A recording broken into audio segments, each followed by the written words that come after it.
এই 113 দান আপনার 29-এর চেয়ে 15 দিন আগে আসবে আগাম। এটা মূলত বড় সিজনে দান, বড় সিজনে 33 থেকে 34 মণ পর্যন্ত আসবে। 114 দানটাকে আপনার ব্লাস্ট প্রতিরোধী হিসাবে আবিষ্কার করা হয়েছে। যে বছর যারা করছিল অনেকেরই আপনার শতাংশে 33 বিঘায় 33 মণ করে ফলন হয়। হাইব্রিড ধান চাষ করার কোনো প্রয়োজন নেই। আচ্ছা, কারণ এখন ব্রিড বিজ্ঞানীরা এমন কিছু জাত উদ্ভাবন করেছে যা হাইব্রিডে ফলন বেশি আসে।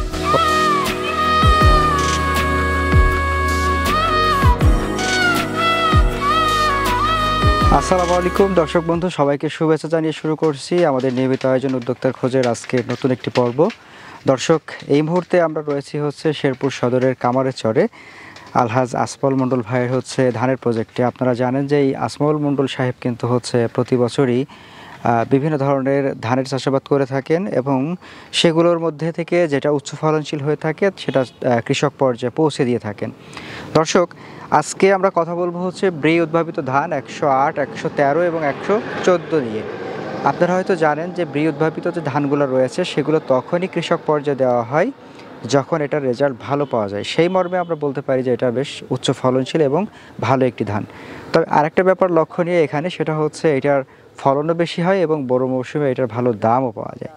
তাই আজকে আমরা চেষ্টা করব এই ধানগুলোর কোয়ালিটি আপনাদেরকে দেখানোর এবং এটা আসলেই উনি কেমন ফলন পেলেন, রোগবালাইয়ের আক্রমণ কতটুকু রয়েছে সেই বিষয়টি আপনাদের সামনে ফুটিয়ে তোলার আশা করছি। পুরো অনুষ্ঠান জুড়ে সঙ্গে থাকবেন এবং উপভোগ করবেন আজকের দারুণ তথ্যচিত্র। চলুন শুরু করা যাক।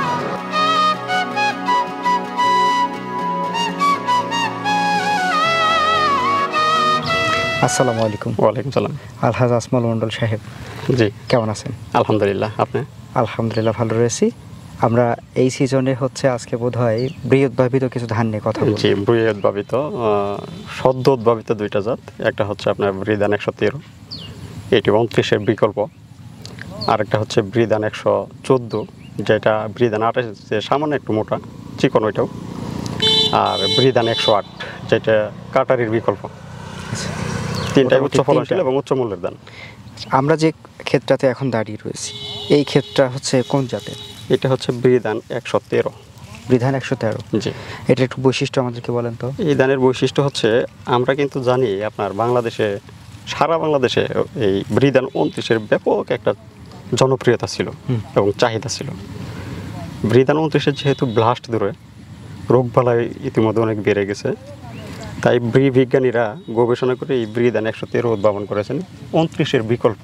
আচ্ছা, এখানে প্লাস পয়েন্টটা হলো এই ব্রি ধান 113 ধানটি আপনার ফলন আসবে 33 থেকে বিঘায় 34 মণ পর্যন্ত। ভালো পরিচর্যা, সুষম পরিচর্যা করতে পারলে ভালো ফলন হলে। আর 29 কিন্তু আমাদের এদিকে আপনার 23-24 মণ হয়। আচ্ছা, এরপরে রোগবালাই ধরার সম্ভাবনা অনেক থাকে। এই ব্রি ধান 113 আরও একটি সবচেয়ে গুরুত্বপূর্ণ যেটা ভালো দিক হলো এটার, এই 113 দান আপনার 29-এর চেয়ে 15 দিন আগে আসবে আগাম। তাই নাকি?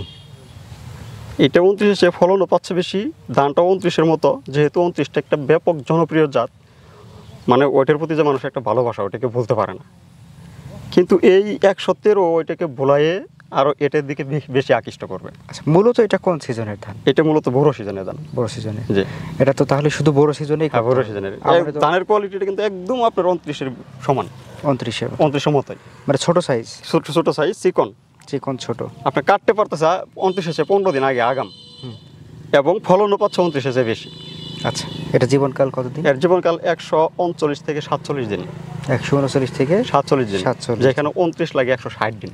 আচ্ছা, চারার বয়স কতদিন হলে? চারার বয়স 30 থেকে 35 দিনে রোপণ করতে পারলে সবচেয়ে বেশি ভালো হবে। তবে যেহেতু বড় মৌসুমে 30-35 দিনে চারা অনেক সময় আবহাওয়ার কারণে রোপণ করা যায় না, সেই ক্ষেত্রে যদি বেশি হয় সমস্যা হবে না, হয়তো বা কিছুটা ফলন কম হবে, বেশি একটা সমস্যা হবে না। আচ্ছা, চারা রোপণের নিয়ম?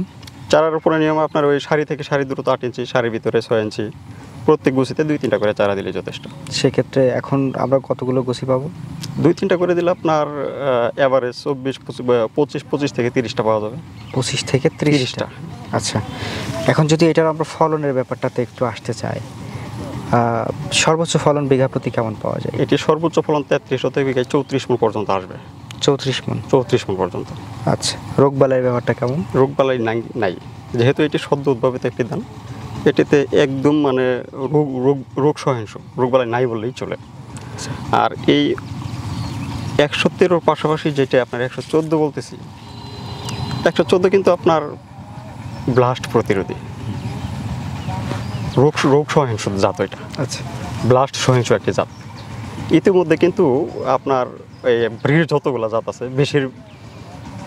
বেশিরভাগ ধানেই আপনার ব্লাস্ট আক্রান্ত করে। 114 ধানটাকে আপনার ব্লাস্ট প্রতিরোধী হিসাবে আবিষ্কার করা হয়েছে, আচ্ছা, যেটাতে ব্লাস্ট লাগবেই না। আপনার ব্লাস্টের জন্য কিন্তু প্রচুর আমাদের ছত্রাকনাশক স্প্রে করতে হয়, ছত্রাকনাশকের দামও কিন্তু বেশি। আমাদের এই ধান 114-এর ভিতরে যদি আমরা ছত্রাকনাশক স্প্রে না করি তাও কোনো সমস্যা হবে না, ব্লাস্ট ধরবে না। তাই নাকি?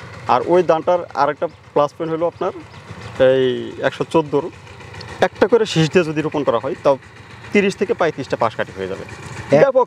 হ্যাঁ, একটা করে দিলে 114 ব্যাপক পাশ কাটি আসে। এবং ওইটার ফলনটাও আপনার যদি সঠিকভাবে ফলানো যায় তাহলে 33 থেকে বিঘায় 34 মণ প্লাস থাকবে। 34 মণ প্লাস, মানে শতকে 1 মণেরও বেশি, 1 মণেরও একটু বেশি, যদি সঠিক ফলন ফলাতে পারে বা উপযুক্ত পরিচর্যা করতে পারে এবং সর্বোচ্চ ফলানো যায় তাহলে। আর এইখানে একটা ব্যাপার হলো আপনার এই 13 আর 14-র মধ্যে আপনার পার্থক্যটা হলো এটা কিন্তু আপনার আগাম জাত 113, 114টা একটু লেট ভ্যারাইটি। লেট বলতে এতটাও লেট না, তাও 29-এর চেয়ে 5 দিন আগে আসবে। আচ্ছা, এটাও কি বড় সিজনের? এটাও বড় সিজনের। আচ্ছা, আমরা 113, 114 সম্পর্কে জানলাম। জি, এবার আমাদের বাকি থাকলো কত? 108। আচ্ছা, 108 সম্পর্কে ইতিপূর্বে অনেকেই 113, 14 এই দুইটা কিন্তু সদ্য উদ্ভাবিত জাত। ব্রি 108টা বোধহয় একটু কিন্তু ব্রি 108 একটু পরিচিত। হ্যাঁ, একটু পরিচিত, আরও 2 বছর আগেই এটা উদ্ভাবন হয়েছে। 108-এর যে জিনিসটা হলো এটা হলো আপনার ওই কাটারির বিকল্প এবং একটা উচ্চ ফলনশীল জাত। আচ্ছা, ওটি 33 থেকে বিঘায় 33 মণ পর্যন্ত ফলন আসে ভালো সঠিক পরিচর্যা করতে পারলে এবং উচ্চ ফলন ফলাইতে পারলে। 108টা সর্বোচ্চ 33 মণ পর্যন্ত ফলন আসবে। আসবে না, যে গত বছর যারা করছিল অনেকেরই আপনার শতাংশে 33 বিঘায় 33 মণ করে ফলন আসছে। কোন সিজনে? বুড়ো সিজনে। ওটা বুড়ো সিজনের ধান, এই তিনটাই বুড়ো সিজনের ধান, 113, 14 এবং 8 তিনটাই বুড়ো সিজনের। তবে এখানে 108 চাষ করলে আপনার অন্য ধানের চেয়ে বিঘাতে 8 থেকে 10,000 টাকা বেশি লাভবান হতে পারবে। কিভাবে? সেটা হলো এই ধানটা আপনার 33 থেকে বিঘা আপনি পাচ্ছেন 33 মণ, যেখানে অন্য ধান পাবেন 24-25 মণ সর্বোচ্চ ভালো হলে, আপনি ধান পাচ্ছেন 5 মণ বেশি। আর এখন বর্তমানে বাজারে যদি আমি হিসাব করি আপনার অন্যান্য দানা আমাদের এইদিকে 1200-1250 টাকা করে কেজি মণ, প্রতি মণ। আর এখন বর্তমানে কাটারি দাম হচ্ছে আপনার 1500 টাকা মণ, 1500-1550 টাকা মণ। 108 কিন্তু কাটারি বিকল্প। আচ্ছা, আপনি কাটারি দামে ওটা বিক্রি করতে পারতেছেন, তাহলে আপনি প্রতি মণে দামও পাচ্ছেন 200 থেকে 300 টাকা বেশি, ফলনও পাচ্ছেন বেশি। তাতে এভারেজ যদি আপনি হিসাব করেন তাহলে অন্য যে ধানগুলো আছে ওই ধানগুলো চেয়ে আপনি বিঘাতে 8 থেকে 10,000 টাকা অতিরিক্ত লাভবান হতে পারবেন আপনি। আচ্ছা, তার মানে আপনার ফলন বেশি আবার দামটাও ভালো। তবে 108 ধানটা কেউ উচ্চ ফলন ফলাইতে চাইলে চাষের যে জিনিসটা মাথায় রাখতে হবে এটা হলো ওই ধানটা খাবার বেশি খাই, 29-এর সম পরিমাণ খাবার দিতে হবে। আচ্ছা, এবং রোপণের সময় 2 থেকে 3টা করে চারা দিয়ে রোপণ করতে হবে। সেক্ষেত্রে ওখানে পাশ কাটি কেমন? পাশ কাটি 20 থেকে 25 এভারেজ আসবে। 20 থেকে 25। আর ওই ধানটা খাবারটা আপনার দিতে হবে রোপণের 30 দিনের ভিতরে সমস্ত খাবার দিয়ে শেষ করে দিতে হবে, খাবারটা একটু আগাম দিতে হবে। আচ্ছা, 108। আর 108-এ কিন্তু আপনার আমরা যে মাংসের ভিতরে যে প্রোটিনটা পাই ওই ধানের ভিতরে ধানের চাউলে ভাত খেলে ওই প্রোটিন পাওয়া যাবে। আর 113, 14-এর ব্যাপারে আসলে আপনার 113 তো একদম 29-এর বিকল্প এবং ভাতটা হচ্ছে 28-এর মতো, যেখানে 28-এর অ্যামালেজ হইতেছে 28%, এটা হইতে 113, 14 হইতেছে 27%। আচ্ছা, অর্থাৎ প্রায় 28-এর মতোই ভাত হবে এই 13 এবং 14। তো আপনার এই যে 3টা জাত আপনি এবার করলেন, এই 3টা জাতের মধ্যে আপনি সবচাইতে এগিয়ে রাখবেন কোনটা? এখানে 13, 14 এবং 108 তিনটাই সমান। তবে ধানের কোয়ালিটির দিক থেকে আপনার 113 যেটা এটা হচ্ছে 29-এর সমান, 29-এর মতো আর কি, ওই রকমই মোটা ওই রকমই চিকন, মানে 29 যেরকম চিকন ছোটো ওই রকম। আর 114 যেটা এটা 108-এর অথবা কাটারি যারা চিনেন এর চেয়ে সামান্য একটু মোটা। আর 108 যেটা এটা তো চিকন। এইখানে 3টার ধানই উচ্চ ফলনশীল। আচ্ছা, এখন আমি এই তিনটাই প্রায় সমান, কোনোটার আগে ধরে আবার কোনোটা পিছিয়ে ধরার মতো সুযোগ এখানে নাই।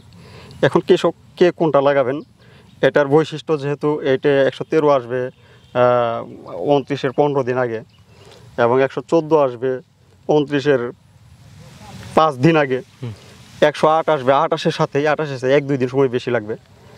এই বৈশিষ্ট্য জেনে যারা চাষাবাদ করবেন তারাই নির্বাচন করবেন যে কোন ধানটা চাষাবাদ করবেন তারা। আচ্ছা, তার মানে আমরা দর্শকদের বলতে পারি, দর্শক আমরা এই যে 108, 113, 114 এই তিনটার মধ্যে কোনোটাকে এগিয়ে রাখতে পারছি না, আবার কোনোটাকে পিছিয়ে রাখতে পারতেছি না।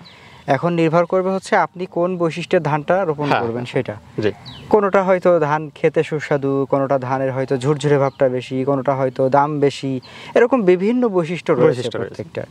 তো আপনারা হচ্ছে প্রত্যেকটা ধানের যে বৈশিষ্ট্য সেটা কিন্তু আপনারা শুনলেন আমাদের হচ্ছে আলহাজ আজমল মণ্ডল ভাইয়ের কাছ থেকে। এবং এই বৈশিষ্ট্য জানার পরে আপনার কাছে যদি মনে হয় যে না আমি 13 করব তাহলে 13 করবেন, যদি মনে হয় 14 করব 14 করবেন, যদি মনে হয় যে না আমার কাছে 108 ভালো লাগলো তাহলে 108 করতে পারেন। তবে বাংলাদেশের কৃষক যারা আছেন আমি প্রত্যেককেই বলবো আপনাদের হাইব্রিড ধান চাষ করার কোনো প্রয়োজন নাই। আচ্ছা, কারণ এখন বীর বিজ্ঞানীরা এমন কিছু জাত উদ্ভাবন করেছে যা হাইব্রিডে ফলন বেশি আসে। ফলন বেশি, তোর মধ্যে এই ধান 113, 114, 108 এইগুলো হাইব্রিডে ফলন বেশি। এবং 108 চাষ করলে হাইব্রিডে ওইগুলো ধানের চেয়ে 300 টাকা মন প্রতি বেশি বিক্রি করতে পারতেছে। আমি তো মনে করি না যে হাইব্রিড ধান চাষ করার কোনো প্রয়োজন আছে, কারণ হাইব্রিড ধান তো কোনো ধানই তো শতাংশ এখন আসে না তো। আর হাইব্রিড ধান আপনি ভাত খেতে পারবেন না বিক্রি করতে গেলে। আর আমাদের উদ্ভাবিত আমাদের দেশীয় জাতি যেহেতু এত উচ্চ ফলনশীল জাত উদ্ভাবন করেছেন, আমরা দেশীয় জাত রাখে বিদেশি জাত কেন করতে যাবো আমরা? জি, তাহলে আমরা মোটামুটি দেশীয় জাত চাষ করব। এবং যেহেতু এটাতে ভালো ফলন ভালো দাম, তাহলে আমরা কেন হাইব্রিডে যাব? আমরা দেশীয় জাত চাষ করে নিজের দেশের যে জাতগুলা সেগুলোর আরও বেশি সম্প্রসারণ করার চেষ্টা করব। তো মণ্ডল ভাই সর্বশেষ কিছু বলবেন? কৃষকের সম্পর্কে আমার একটাই মেসেজ থাকবে, সেটি হচ্ছে আপনারা যে ধানটাই চাষাবাদ করেন একটু জাতের বৈশিষ্ট্য জেনে শুনে চাষাবাদ করা প্রয়োজন। যেহেতু ইদানিং রোগবালাই বেশি ধানের ভিতরে, তাই কোন ধানগুলোতে চাষ করলে রোগবালাই কম হবে এগুলো জেনে শুনে চাষাবাদ করা উচিত। তবে আমি আমার দিক থেকে যদি বলি তাহলে কৃষকদেরকে বলবো আপনারা 113, 114 এবং ধান 108 নিঃসন্দেহে এই ধানগুলো চাষাবাদ করবেন। এই ধানগুলো চাষাবাদ করলে আপনারা আল্লাহর রহমতে নিঃসন্দেহে লাভবান হবে, এতে কোনো সন্দেহ নাই। তাই আমি আশা করবো যে আপনারা 13, 14 এবং 108 এই ধানগুলো বেশি বেশি করে চাষাবাদ করেন। জি, আপনাকে অসংখ্য ধন্যবাদ আমাদের সাথে সময় দেওয়ার জন্য, এবং আপনার প্রজেক্টে এসে যে আমরা নতুন নতুন জাতের ধান বিভিন্ন সময় দর্শকদের দেখাতে পারছি সে কারণে আমাদের মধ্যে একটা আলাদা ভালো লাগা কাজ করে। আপনার এবং আপনার যে কৃষি উদ্যম তার জন্য শুভকামনা থাকবে, ভালো থাকবেন, দোয়া রাখবেন। আসসালামু আলাইকুম। ওয়ালাইকুম আসসালাম।